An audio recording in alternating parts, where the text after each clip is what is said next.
लखनऊ राजधानी में यादव महाकुंभ का आयोजन। देश में लोकसभा चुनाव से पहले उत्तर प्रदेश की राजधानी लखनऊ में यादव महाकुंभ का आयोजन किया गया। कार्यक्रम का आयोजन मुख्य पक्षकार श्री कृष्णा जन्मभूमि मनीष यादव ने किया। कार्यक्रम में मुख्य अतिथि के रूप में मध्य प्रदेश के मुख्यमंत्री मोहन यादव शामिल हुए।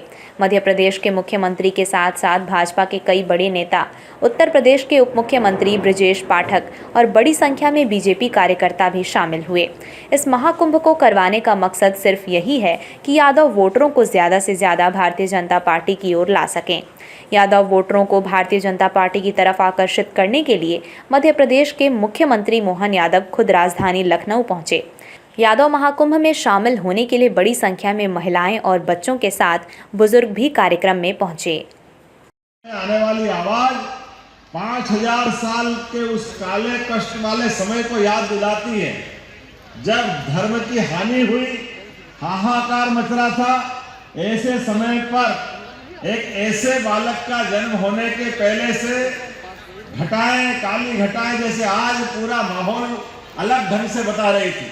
ऐसा लग रहा था भगवान कृष्ण का वो जीवन का काल जब उनका अपना जन्म होने वाला है। इंद्र उस समय भी परीक्षा ले रहा था और इंद्र आज भी परीक्षा ले रहा है। मुझे इस बात की प्रसन्नता है,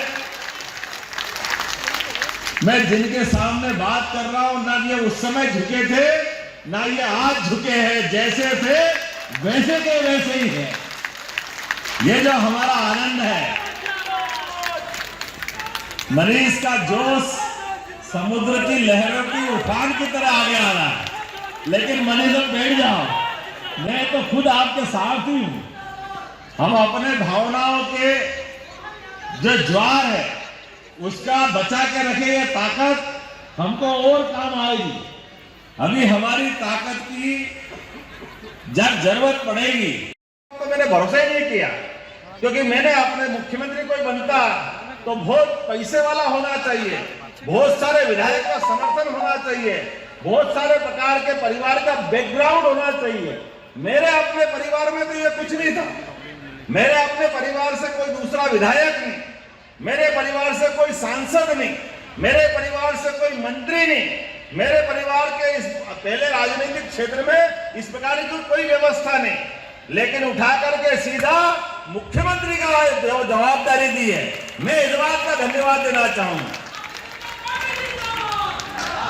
जिस बात को लेकर के कई लोगों के पेट दुख रहे हैं, लोग तो इतना ऊंचा सोचते हैं, मैं तो सोचता भी नहीं हूं। मुझे तो नाम लेने में भी कष्ट होता है, अच्छा नहीं लगता है, थोड़ा संकोच करता हूं।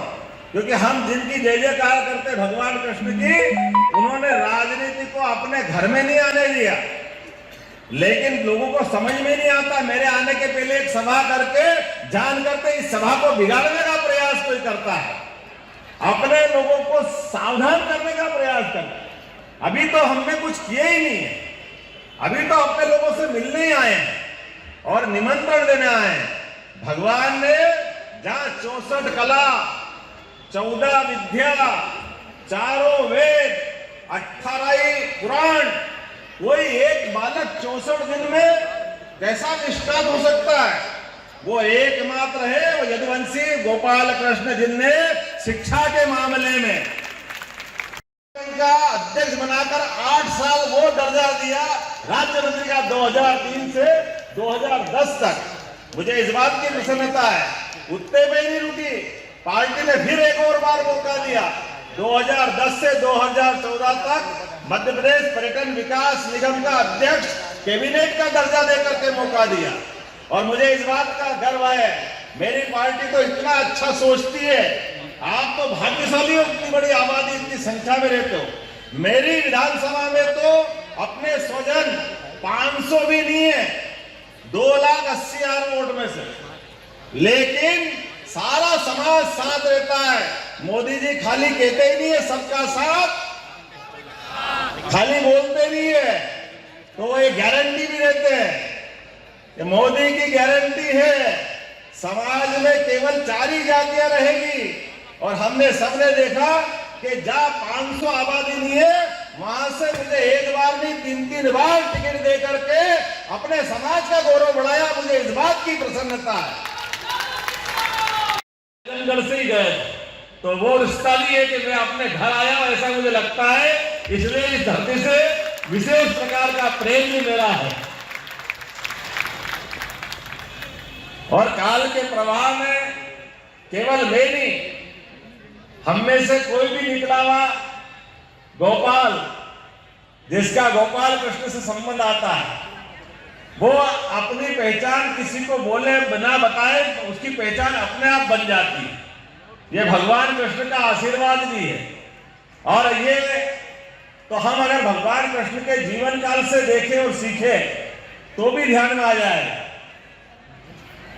एक ऐसा बालक जिसके पैदा होने के पहले जिनके 7 भाई बहनों को अपने प्राण की कुर्बानी देना पड़े, उनका उत्सर्ग करना पड़े, कितना कठिन होगा ये मैं जो बोल रहा हूं। एक ऐसे बालक जिनके पैदा होने के पहले माँ बाप को जेल जाना पड़े, वसुदेव देवकी महाराज को जेल के अंदर 20 साल निकालना पड़े, कितना कठिन काल होगा। लेकिन और जिनके लिए बच्चा पैदा होने के तुरंत